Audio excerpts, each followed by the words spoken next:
ഈ സ്വാശ്രയ വിഷയത്തെ ചൊല്ലിയുള്ള പ്രതിപക്ഷ ബഹളം മൂലം നിയമസഭ നിർത്തിവച്ചു. സർക്കാരിന്റെ നയം സുപ്രീം കോടതി പോലും അംഗീകരിച്ചതാണെന്ന് ആരോഗ്യമന്ത്രി സഭയിൽ പറഞ്ഞു. UDF MLA-മാരുടെ നിരാഹാര സമരം തുടരുന്നു. വിവരങ്ങൾ സുനിൽ അരിമാനൂർ നിയമസഭയിൽ നിന്നും നൽകും. സുനിൽ, ഇന്നും പ്രതിപക്ഷ പ്രതിഷേധമായിരുന്നു സഭയിൽ കണ്ടത്. ചോദ്യോത്തരവേളയിൽ കറുത്ത ബാഡ്ജ് കുത്തി വരുന്നു. ഒപ്പം തന്നെ ചോദ്യങ്ങളില്ലാതെ അവർ ഇരിക്കുന്നു. മറ്റു പ്രതിഷേധങ്ങൾ എന്തൊക്കെയായിരുന്നു? സഭ നിർത്തിവെക്കാനുള്ള കാരണങ്ങൾ? ഇന്നും പ്രതിപക്ഷം സ്വാശ്രയ വിഷയത്തിൽ തന്നെയാണ് അടിയന്തര പ്രമേയ നോട്ടീസ് നൽകിയത്. ഇക്കാര്യം ആദ്യമേ റൂളിംഗ് ചൂണ്ടിക്കാട്ടിക്കൊണ്ട് തന്നെയാണ്, ചട്ടം ചൂണ്ടിക്കാട്ടിക്കൊണ്ട് സ്പീക്കർ ആദ്യമേ പറയുകയുണ്ടായി. ഒരു വിഷയത്തിൽ കൂടുതൽ തവണ അടിയന്തര പ്രമേയ ചർച്ചയ്ക്ക് നോട്ടീസ് നൽകുന്നത് ശരിയായ നിലപാടല്ല, ഇത് ചട്ടങ്ങൾക്ക് വിരുദ്ധമാണ്. എന്നിരുന്നാൽ പോലും പ്രതിപക്ഷത്തിൻ്റെ ആവശ്യം പരിഗണിച്ചുകൊണ്ട് തന്നെ നോട്ടീസ് അവതരിപ്പിക്കാനായിട്ടുള്ള അനുമതി സ്പീക്കർ നൽകി. തുടർന്നാണ് സണ്ണി ജോസഫ് ഒരു സ്വാശ്രയ വിഷയത്തിൽ സർക്കാരിൻ്റെ സമീപനം ശരിയായില്ല എന്നും ഫീസ് വർദ്ധിപ്പിച്ചുകൊണ്ട് വിദ്യാർത്ഥികളുടെ ഭാവി തന്നെ ആശങ്കയിലാക്കുന്ന സമീപനം സ്വീകരിച്ചു, സാമൂഹ്യനീതി അട്ടിമറിച്ചു തുടങ്ങിയ കാര്യങ്ങൾ ആരോപിച്ചുകൊണ്ട് സംസാരിച്ചു. അതിന് മറുപടിയായി ആരോഗ്യമന്ത്രി ശൈലജ പറഞ്ഞത് സർക്കാർ ഉണ്ടാക്കിയ നയം സുപ്രീം കോടതി തന്നെ അംഗീകരിച്ച ഒന്ന് തന്നെയാണ്. കൂടുതൽ കുട്ടികൾക്ക് കുറഞ്ഞ ഫീസിൽ പഠിക്കാനുള്ള സംവിധാനം സർക്കാരിൻ്റെ നയമൂലം ഉണ്ടായി. അതുപോലെ തന്നെ കൂടുതൽ മാനേജ്മെൻറ്റുകളെ കരാർ ഒപ്പിക്കാനായിട്ടുള്ള സമീപനവും സർക്കാരിൻ്റെ ഭാഗത്തു നിന്നുണ്ടായി. സർക്കാർ അപ്പീൽ നൽകേണ്ട കാര്യം ഉണ്ടായിരുന്നില്ല, കാരണം സുപ്രീം കോടതി അക്കാര്യത്തിൽ ഒന്നും പറഞ്ഞിട്ടില്ല. സർക്കാരിൻ്റെ കരാറുമായി ബന്ധപ്പെട്ട കാര്യങ്ങൾ ഒരു പരാമർശവും നടത്താതെ കരാറിനെ അംഗീകരിക്കുന്ന നിലപാടാണ് സുപ്രീം കോടതി സ്വീകരിച്ചത് എന്നാണ് പറഞ്ഞിട്ടുള്ളത്. എല്ലാ സീറ്റുകളിലേക്കും യൂണിഫോമായിട്ടുള്ള ഒരു അഡ്മിഷൻ പ്രൊസീജിയർ നടത്തണം എന്നുള്ളത് തന്നെയാണ്, കൗൺസിലിംഗ് നടത്തണം എന്നുള്ള ഒരു നിലപാട് സുപ്രീം കോടതിയെ അറിയിച്ചിട്ടുണ്ട്. അടുത്ത വർഷം മുതൽ അത് നടപ്പാക്കും എന്നുള്ള ഒരു പ്രതീക്ഷയാണ് സർക്കാർ പറഞ്ഞത്. മന്ത്രിയുടെ മറുപടിയെ തുടർന്ന് സ്പീക്കർ ചർച്ചയ്ക്ക് അനുമതി നിഷേധിച്ചു. തുടർന്ന് പ്രതിപക്ഷ നേതാവാണ് സംസാരിച്ചത്. പ്രതിപക്ഷ നേതാവ് രമേശ് ചെന്നിത്തല സർക്കാരിനെ രൂക്ഷമായി വിമർശിച്ചാണ് മുഖ്യമന്ത്രിയുടെ പ്രസ്താവനയും ആരോഗ്യമന്ത്രിയുടെ പ്രസ്താവനയും രൂക്ഷമായി വിമർശിച്ചു. സർക്കാരും മാനേജ്മെൻറ്റുകളും തമ്മിൽ ഒത്തുകളിച്ചുകൊണ്ട് തന്നെയാണ് ഇത്തരത്തിൽ സാമൂഹ്യനീതി അട്ടിമറിച്ചിരിക്കുന്നത്. ലക്ഷക്കണക്കിന് രൂപയാണ് ഈ മെഡിക്കൽ സീറ്റിൽ പല കോളേജുകളും കോഴ വാങ്ങിക്കൊണ്ടിരിക്കുന്നത്. ഇത് സർക്കാരിൻ്റെ ശ്രദ്ധയിൽപ്പെടുന്നില്ലേ? ഇതിന് മുഖ്യമന്ത്രിക്ക് എന്ത് മറുപടിയാണ് നൽകാനുള്ളത് തുടങ്ങിയ ചോദ്യങ്ങളാണ് രമേശ് ചെന്നിത്തല ചോദിച്ചത്. സർക്കാരിൻ്റെ കഴിവുകേട്, പിടിപ്പുകേടാണ് ഈ മാനേജ്മെൻറ്റുകൾക്ക് ഇത്രയും ധൈര്യം കൊടുത്തത് എന്നുള്ള ഒരു ആരോപണവും ഉന്നയിച്ചു. അതുപോലെ തന്നെ സ്പീക്കർ പ്രതിപക്ഷത്തിന് വേണ്ട കാര്യങ്ങൾ അംഗീകരിക്കാൻ തയ്യാറാകുന്നില്ല, പ്രതിപക്ഷത്തിന് വേണ്ടത്ര രീതിയിൽ സംരക്ഷണം നൽകാൻ സഭയിൽ ശ്രമിക്കുന്നില്ല എന്നും ആരോപണം ഉന്നയിച്ചു. അതിന് സ്പീക്കർ റൂളിംഗ് നൽകി. കൃത്യമായി പ്രതിപക്ഷത്തിൻ്റെ കൂടെ കാര്യങ്ങൾ സംരക്ഷിച്ച് തന്നെയാണ് സഭാ നടപടികളുമായി മുന്നോട്ട് പോകുന്നത്. ചട്ടങ്ങൾക്കും നിയമങ്ങൾക്കും വിധേയമായി മാത്രമേ താൻ പ്രവർത്തിച്ചിട്ടുള്ളൂ, അതിന് ഇല്ല എന്നുള്ള തരത്തിലുള്ള പ്രചരണം തെറ്റാണ്, അത് ഖേദകരമാണ്, പുറത്ത് സഭയെ വലിച്ചിഴയ്ക്കുന്നത് ശരിയായ നിലപാടല്ല എന്ന് സ്പീക്കർ ശ്രീരാമകൃഷ്ണൻ പറയുകയുണ്ടായി. അതിനുശേഷവും അദ്ദേഹം രമേശ് ചെന്നിത്തല പറഞ്ഞത് സർക്കാരിൻ്റെ നിലപാട് തന്നെയാണ് ഇത്തരത്തെ പ്രശ്നത്തിന് കാരണം. എന്തുകൊണ്ടാണ് ഹൈക്കോടതിയിൽ മാനേജ്മെൻറ്റുകൾക്കെതിരെ വിധി വന്നപ്പോൾ സുപ്രീം കോടതിയിൽ എന്തുകൊണ്ട് സർക്കാർ സമീപിച്ചില്ല? അത് തന്നെയാണ് ഒത്തുകളി സൂചിപ്പിക്കുന്നതെന്നാണ് പറഞ്ഞത്. തുടർന്ന് സഭയിൽ നിന്ന് ഇറങ്ങിപ്പോയില്ല, മറിച്ച് ശക്തമായിട്ടുള്ള പ്രക്ഷോഭമായിട്ട് തന്നെയാണ് മുന്നോട്ട് പോകാൻ തീരുമാനിച്ചിരിക്കുന്നത്. തങ്ങളുടെ MLA-മാർ സഭയ്ക്ക് മുന്നിൽ നിരാഹാരം കിടക്കുന്ന ഒരു പശ്ചാത്തലത്തിൽ ശക്തമായിട്ടുള്ള പ്രക്ഷോഭവുമായി മുന്നോട്ട് പോകും എന്ന മുന്നറിയിപ്പ് സ്പീക്കർക്ക് നടത്തിക്കൊണ്ട് സഭയിൽ ശക്തമായ രീതിയിൽ നടുത്തളത്തിലിറങ്ങി മുദ്രാവാക്യം വിളിക്കുന്ന പ്രതിപക്ഷത്തിനെയാണ് കണ്ടത്. തുടർന്ന് 10:23 ഈ ബഹളം വർദ്ധിപ്പിച്ചപ്പോൾ ശ്രദ്ധ ക്ഷണിക്കൽ നടപടികളിലേക്ക് സ്പീക്കർ കടന്നെങ്കിലും ബഹളം മൂലം വിഷയം അവതരിപ്പിക്കാനോ മറുപടി പറയാനോ പറ്റാത്ത ഒരു സാഹചര്യമുണ്ടായി. ഇതിൻ്റെ അടിസ്ഥാനത്തിലാണ് സഭാ നടപടികൾ നിർത്തിവെച്ചത്. ഇപ്പോൾ കക്ഷി നേതാക്കളുമായി സ്പീക്കർ സംസാരിക്കുന്നുണ്ട്. മുഖ്യമന്ത്രിയും സ്പീക്കറുമായി സംസാരിച്ചിട്ടുണ്ട്. കക്ഷി നേതാക്കളുമായി സ്പീക്കർ സംസാരിക്കുന്നു. ഇനി ഏതായാലും എന്ത് നിലപാടായിരിക്കും പ്രതിപക്ഷം ഇനി ചർച്ചയ്ക്ക് ശേഷം സഭ വീണ്ടും ചേരുമ്പോൾ സ്വീകരിക്കുക എന്നുള്ളത് കാത്തിരുന്ന് കാണേണ്ട ഒരു നടപടിയാണ്. MLA-മാർ ഇപ്പോഴും നിരാഹാരം സമരം തുടരുകയാണ്. മനു, തീർച്ചയായിട്ടും സുനിൽ, ഒരുപക്ഷെ ഇനി അതുതന്നെയാണ് കാണേണ്ടത്. കാരണം സഭാ നടപടികൾ താൽക്കാലികമായി നിർത്തിവച്ചിരിക്കുന്നു. ഇനി സഭ ഇന്നത്തേക്ക് വീണ്ടും ചേരാൻ കഴിയുമോ? ഈ ചർച്ചകൾ ആ രീതിയിൽ ഫലം കാണുമോ എന്നറിയാനാണ് ഇനി കാത്തിരിക്കേണ്ടത്. തീർച്ചയായും, കാരണം പ്രതിപക്ഷം പറഞ്ഞതനുസരിച്ചാണെങ്കിൽ ഇനിയും സഭാ നടപടികൾ സ്തംഭിപ്പിക്കാനുള്ള സാധ്യതയാണുള്ളത്. കാരണം അത് രമേശ് ചെന്നിത്തല വ്യക്തമാക്കി കഴിഞ്ഞു. തങ്ങളുടെ MLA-മാർ നിരാഹാരം ഇരിക്കുന്ന പശ്ചാത്തലത്തിൽ സ്വാശ്രയ വിഷയത്തിൽ സർക്കാർ വ്യക്തമായ മറുപടി നൽകാത്ത വിഷയത്തിൽ ശക്തമായിട്ടുള്ള പ്രക്ഷോഭവുമായി സമരപരിപാടികളുമായി മുന്നോട്ട് പോകും എന്ന് പറഞ്ഞാണ് സഭയ്ക്കകത്തിരുന്നത്.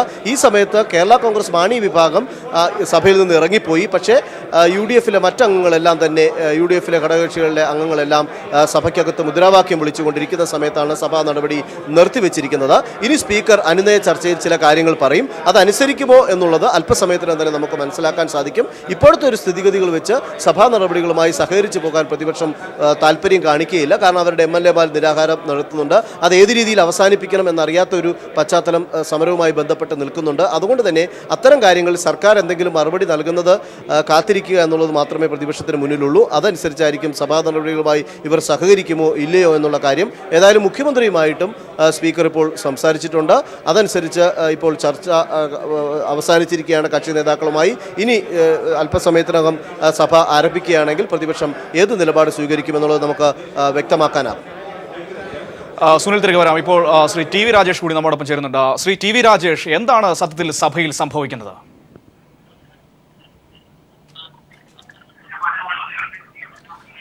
ശ്രീ ടി വി രാജേഷ്, കേൾക്കാമോ താങ്കൾക്ക്? ഹലോ, കേൾക്കുന്നുണ്ടോ? എന്താണ് സത്യത്തിൽ സഭയിൽ സംഭവിക്കുന്നത് ഈ സ്വാശ്രയ വിഷയത്തിൽ? അല്ല, ഇപ്പോ ഗവൺമെന്റിന്റെ നിലപാട് അടിയന്തര പ്രമേയവുമായി ബന്ധപ്പെട്ടുകൊണ്ട് ബഹുമാനായ ആരോഗ്യമന്ത്രി ശ്രീ കെ ശൈല ടീച്ചർ വ്യക്തമാക്കി കഴിഞ്ഞിരിക്കുന്നു. ഗവൺമെന്റ് ഇന്നത്തെ സാഹചര്യത്തിൽ സാധ്യമായ എല്ലാവിധ ഇടപെടലും ഗവൺമെന്റ് നടത്തി കഴിഞ്ഞിരിക്കുകയാണ്. പ്രതിപക്ഷം സംബന്ധിച്ചിടത്തോളം പ്രതിപക്ഷത്തിന് ഇന്ന് യഥാർത്ഥത്തിൽ അവരുടെ വാദഗതികൾ പോലും സമർത്ഥമായി തവക്കുവിന്റെ അവതരിപ്പിക്കാൻ കഴിയില്ല. അവരതിൽ പൂർണ്ണമായും പരാജയപ്പെടുകയാണ് ചെയ്തിട്ടുള്ളത്. ഇന്നത്തെ സാഹചര്യത്തിൽ സുപ്രീം കോടതി വിധി കൂടി കേരളത്തിലെ ഗവൺമെന്റിന്റെ ഈ എഗ്രിമെന്റിന് സ്വാശ്രയ കോളേജുമായി ഉണ്ടാക്കിയ കരാറിന് അംഗീകാരം നൽകിയ സാഹചര്യത്തിൽ സമരം അവസാനിപ്പിക്കുന്നതായിരിക്കും യഥാർത്ഥത്തിൽ UDF-ന് നല്ലത്. ഇല്ലെങ്കിൽ അവർ കുറെ കൂടി അവകാശരാകാൻ മാത്രമേ ഇടയുള്ളൂ. കാരണം നിലവിൽ ഇനിയിപ്പോ ഏകീകൃതമായ പ്രവേശന രീതി കൊണ്ടുവന്നാൽ പോലും നമുക്ക് ഈ സ്വാശ്രയ കോളേജിൽ സാമൂഹ്യ നീതി ഉറപ്പാക്കാൻ കഴിയില്ല. കാരണം ഡിഫറൻഷ്യൽ ആയിട്ടുള്ള വ്യത്യസ്തമായ ഫീസ് ഘടന നിലവിലുള്ള സുപ്രീം കോടതിയുടെ വിധി പ്രകാരം സാധ്യമല്ല. അപ്പൊ അതിനകത്ത് ഔട്ട് ഓഫ് കോർട്ട് സെറ്റിൽമെന്റിലൂടെ ഒരു ധാരണ ഉണ്ടാക്കാനേ കഴിയുള്ളൂ. അതാണ് ഇരണ്ടാം കേസിൽ ചൂണ്ടിക്കാണിച്ചത്. അതുപ്രകാരം മാനേജ്മെന്റുകളുമായി വിളിച്ച് സംസാരിച്ച് ഇന്നത്തെ സാഹചര്യത്തിൽ ഏറ്റവും സാധ്യമായ വിധത്തിലുള്ള ഒരു എഗ്രിമെന്റ് ആണ് ഗവൺമെന്റ് ഉണ്ടാക്കിയിരിക്കുന്നത്. അത് യഥാർത്ഥത്തിൽ അംഗീകരിക്കുകയാണ് UDF ചെയ്യേണ്ടത്. കഴിഞ്ഞ ഗവൺമെന്റിന്റെ കാലത്ത് ഭൂരിഭാഗം കോളേജുകളും എഗ്രിമെന്റിൽ ഒപ്പുവെച്ചിരുന്നില്ല. മാത്രമല്ല മറ്റൊരു വിഷയം, കഴിഞ്ഞ സർക്കാരിന്റെ കാലത്ത് എഗ്രിമെന്റ് ഒപ്പുവെക്കാതിരുന്ന MBS കുറ്റിപ്പുറം, അതുപോലെ ട്രാവൻകൂർ മെഡിക്കൽ കോളേജ്, അതുപോലെ അഫീസിയ തുടങ്ങിയ നിരവധി സ്ഥാപനങ്ങൾ ഇത്തവണ ഗവൺമെന്റുമായി എഗ്രിമെന്റ് ഒപ്പുവെക്കാൻ തയ്യാറായി. കഴിഞ്ഞ വർഷം അവരുടെ കോളേജിൽ മെറിറ്റ് സീറ്റിന് 5.5 മുതൽ 7-8 ലക്ഷം വരെയാണ് ഈടാക്കിയത്. അതുകൂടാതെ അവര് ഡെപ്പോസിറ്റായി അതുപോലെ തന്നെ മറ്റ് പല ഇനങ്ങളിലായി ദശലക്ഷക്കണക്കിന് രൂപയും പിരിച്ചെടുത്തിരുന്നു. അന്ന് അത്തരം നടപടി ഉണ്ടാകുമ്പോൾ ഒരു നടപടിയും UDF സർക്കാർ സ്വീകരിച്ചില്ല. ഇതിപ്പോ തലവരിയെ കുറിച്ച് പറയുന്നു. ഞാൻ ചോദിക്കട്ടെ, കഴിഞ്ഞ 5 വർഷക്കാലം എത്ര പരാതി ജെയിംസ് കമ്മിറ്റിയുടെ മുന്നേ മുമ്പാകുന്നു? ഏതെങ്കിലും ഒരു പരാതിയുടെ അടിസ്ഥാനത്തിൽ ഏതെങ്കിലും ഒരു മാനേജ്മെന്റിനെതിരായി ഒരു ചെറു വിരലണക്കാൻ UDF സർക്കാരിന് കഴിഞ്ഞിട്ടുണ്ടോ? ഏതെങ്കിലും ഒരു കോളേജിലെ നടപടി സ്വീകരിച്ചത് അവർക്ക് വ്യക്തമാക്കാൻ വേണ്ടി കഴിയോ? പിന്നെ പറയുന്നത് ഫീസിന്റെ ശതമാനത്തിന്റെ വർധനമാണ്. ഞാൻ ചോദിക്കട്ടെ, 7% വർധന അവരുടെ കാലത്തുണ്ടായിരുന്നു. ശ്രീ ടി വി രാജേഷ്, ഒരു നിമിഷം തുടരുക. ഞാൻ താങ്കളെ ശ്രീ ടി വി രാജേഷ് ഒരു നിമിഷം ദയവായി തുടരുക. ഇപ്പോൾ ശ്രീ ഷാഫി പറമ്പിൽ കൂടി നമ്മോടൊപ്പം ചേരുന്നുണ്ട്. ശ്രീ ഷാഫി, സർക്കാരിന്റെ നയം ഇന്നലത്തെ സുപ്രീം കോടതിയുടെ വിധിയോടുകൂടി സുപ്രീം കോടതി പോലും അംഗീകരിച്ചതാണ്. അതുകൊണ്ട് നിങ്ങളുടെ സമരം അനാവശ്യമായ വിഷയത്തെ ചൊല്ലിയാണ് എന്ന നിലപാടിലേക്കാണ് ഇപ്പോൾ ഭരണപക്ഷം സംസാരിക്കുന്നത്. ഹലോ ശ്രീ ഷാഫി, കേൾക്കാമോ? മറ്റു ശബ്ദം ഓവർലാപ്പ് ചെയ്ത് വരുന്നു. വേറെ ആരും ഇപ്പോഴും സംസാരിച്ചുകൊണ്ടിരിക്കുന്ന പോലെയുണ്ട്. തീർച്ചയായിട്ടും ടി വി രാജേഷ് കൂടി നമ്മോടൊപ്പം ലൈനിലുണ്ട്. ഒരുപക്ഷെ ലൈനിന്റെ ചില സാങ്കേതിക പ്രശ്നങ്ങളായിരിക്കും. എങ്കിലും പരമാവധി സഹകരിക്കാൻ ശ്രമിക്കുക. ഞാൻ പറയുന്നത് കേൾക്കാമോ? ഇപ്പൊ കേൾക്കാം. ഞാൻ പറയുന്നത് കേൾക്കാവോ? കേൾക്കാം. ഇവിടെ രണ്ട് കാര്യം. ഒന്ന്, കോടതി ഫീസിന്റെ കാര്യത്തിലാണോ ഇടപെടൽ നടത്തിയിട്ടുള്ളത്? കോടതി ഫീസിന്റെ കാര്യത്തിലാണോ എന്തെങ്കിലും പ്രഖ്യാപനവും ഇടപെടലും നടത്തിയിട്ടുള്ളത്? ഫീസിനെ സംബന്ധിച്ചുള്ള തർക്കത്തിലാണോ കോടതിയിലേക്ക് ഈ കേസ് പോയിട്ടുള്ളത്? അതോ അലോട്ട്മെന്റിനെ സംബന്ധിച്ചുള്ളതായിരുന്നോ? ഞങ്ങളുടെ സമരത്തിന്റെ ഏറ്റവും പ്രധാനപ്പെട്ട മുദ്രാവാക്യങ്ങളിൽ ഒന്ന് മെറിറ്റ് സീറ്റിലെ ഫീസുകൾ കുറക്കണമെന്നുള്ളതാണ്.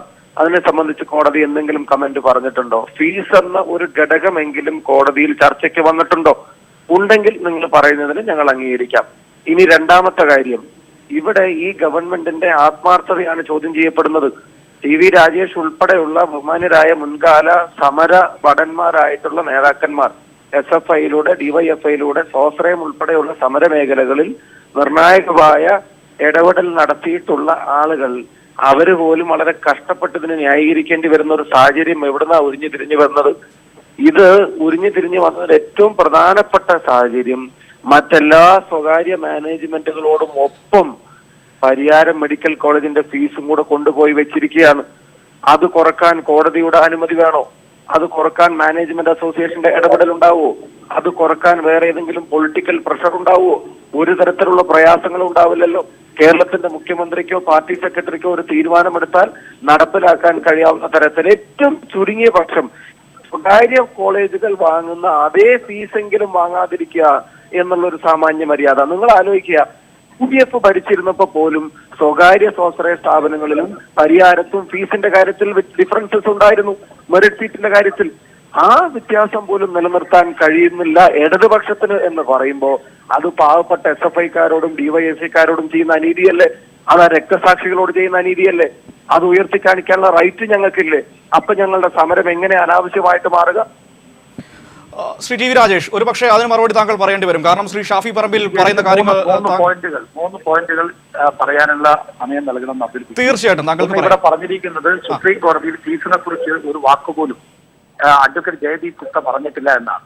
ഇവിടെ വസ്തുതാപരമായ കാര്യം വന്നിരിക്കുന്ന സുപ്രീം കോടതി വിധി യഥാർത്ഥത്തിൽ കേന്ദ്രീകൃത ആലോചന നടത്തുന്നത്. മാനേജ്മെന്റ് എല്ലാ സീറ്റിലേക്കും നീറ്റിൽ നിന്നും അഡ്മിഷൻ നടത്തണമെന്നുള്ളതാണ് സുപ്രീം കോടതി വിധി. ഫീസിനെ കുറിച്ച് പറഞ്ഞിട്ടില്ല. ബഹുമാനായ ഷാഫിക്ക് കാര്യങ്ങൾ അറിയാത്തതല്ല. നിലവിലുള്ള കോടതി വിധി പ്രകാരം യഥാർത്ഥത്തിൽ ഡിഫറൻഷ്യൽ ഫീസ് പാടില്ല, വ്യത്യസ്തമായ ഫീസ് പാടില്ല, ക്രോസ് പാടില്ല. ഇതാണ് സുപ്രീം കോടതി നിയമം. ആ സുപ്രീം കോടതി വിധിയെ മറികടക്കാൻ കേന്ദ്ര സർക്കാർ സമഗ്രമായ നിയമം കൊണ്ടുവരുന്നത് വരെ ഈ ഭരണഘടനാ ബെഞ്ചിന്റെ വിധി ലോ ഓഫ് ദ ലാൻഡാണ്. അതറിയില്ല നിങ്ങൾക്ക്. അപ്പൊ ഇനാംദാർ കേസിൽ ചൂണ്ടിക്കാണിച്ച പോലെ സർക്കാരുകൾക്ക് വേണമെങ്കിൽ ഔട്ട് ഓഫ് കോർട്ട് ിരിക്കുന്നത് അതാണ് അതിന്റെ കാര്യം. രണ്ടാമത്തെ വിഷയം പെരിയാരം മെഡിക്കൽ കോളേജിന്റെ വിഷയമാണ്. പെരിയാരം മെഡിക്കൽ കോളേജ് ഷാഫി പറയുന്നത് ഞാൻ അംഗീകരിക്കുമായിരുന്നു. എങ്ങനെ 5 വർഷക്കാലം പെരിയാരം മെഡിക്കൽ കോളേജിന് നിങ്ങൾ എന്തെങ്കിലും ധനസഹായം നൽകിയിട്ടുണ്ടോ? ഏതെങ്കിലും വർഷത്തിൽ അത് നിങ്ങൾ വ്യക്തമാക്കി. LBS പോലെ, IHRD പോലെ, കേപ്പ് പോലെ, കണ്ടിന്യൂസ് എഡ്യൂക്കേഷൻ സെന്റർ പോലെ ഗവൺമെന്റ് നിയന്ത്രിത സ്വാശ്രയ കോളേജ് അല്ല പെരിയാരം മെഡിക്കൽ കോളേജ്. അവിടെ വിദ്യാർത്ഥിയുടെ ഫീസ് അനുസരിച്ചിട്ടാണ് അതിന്റെ കാര്യങ്ങൾ നടക്കുന്നത്.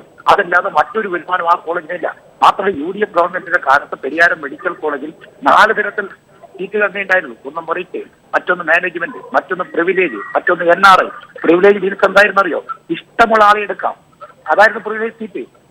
ഈ നിയമസഭയിലെ ഒരു കോൺഗ്രസ് MLAയുടെ മകൾ പഠിച്ചത് പ്രിവിലേജ് സീറ്റാണ്. കണ്ണൂരിലെ മുൻ MP കോൺഗ്രസിന്റെ സംസ്ഥാന നേതാവിന്റെ അടുത്ത ബന്ധു 27 റാങ്കായിരുന്നു. അവിടെ പ്രിവിലേജ് സീറ്റാണ് പഠിച്ചത്. ഇവിടെ ഇവിടെ ഇപ്പൊ പുതിയ ഭരണസമിതി വന്നപ്പോ അവിടെ പൂർണ്ണമായും മെറിറ്റാണ്. അല്ലെന്ന് പറയുന്നത് ശ്രീ ഷാഫിക്ക് പറ്റുമോ? അപ്പൊ അവിടെ എന്താണ് ഇപ്പൊ 85% സീറ്റിൽ സർക്കാർ മെറിറ്റ് ലിസ്റ്റാണ് എടുക്കുന്നത്. മാത്രമല്ല NRI ജെയിംസ് കമ്മിറ്റിയുടെ മേൽനോട്ടത്തിലാണ് ലിസ്റ്റ് തയ്യാറാക്കുന്നത്. ഒരാൾക്കും ഈ പറയുന്ന കാര്യം മറികടന്ന് ചെയ്യാൻ പറ്റില്ല. ഇതാണ് പെരിയാരത്തിന്റെ അവസ്ഥ. അപ്പൊ പെരിയാരത്തിന് ഗവൺമെന്റ് ധനസഹായം ലഭ്യമാകാത്ത സാഹചര്യത്തിൽ പെരിയാരം മെഡിക്കൽ കോളേജിന് പ്രത്യേകമായിട്ട് ഫീസ് നൽകണമെന്ന വാദം എങ്ങനെ അംഗീകരിക്കാൻ പറ്റും? നിങ്ങളുടെ ഗവൺമെന്റിന്റെ കാലത്ത് പെരിയാരത്തെ സഹായിച്ചിട്ടുണ്ടെങ്കിൽ ഈ വാദം വളരെ പ്രസക്തമാണ്. അപ്പൊ പെരിയാരത്തിന്റെ കാര്യം വ്യത്യസ്തമാണ്. ശരി, വളരെയധികം നന്ദി ശ്രീ ഷാഫി പറമ്പിലൊപ്പം തന്നെ ശ്രീ ടി വി രാജേഷ്. ഞങ്ങൾക്ക് മറ്റു ചില വാർത്തകളിലേക്ക് വളരെ അടിയന്തരമായി പോകേണ്ടതുണ്ട്. അതുകൊണ്ട് മാത്രം തൽക്കാലം ഈ ചർച്ച ഇവിടെ അവസാനിക്കുന്നു. വീണ്ടും അല്പസമയത്തിനുള്ളിൽ തന്നെ ഈ ചർച്ചകളിലേക്ക് തിരികെ എത്താമെന്ന് പ്രതീക്ഷിക്കുന്നു.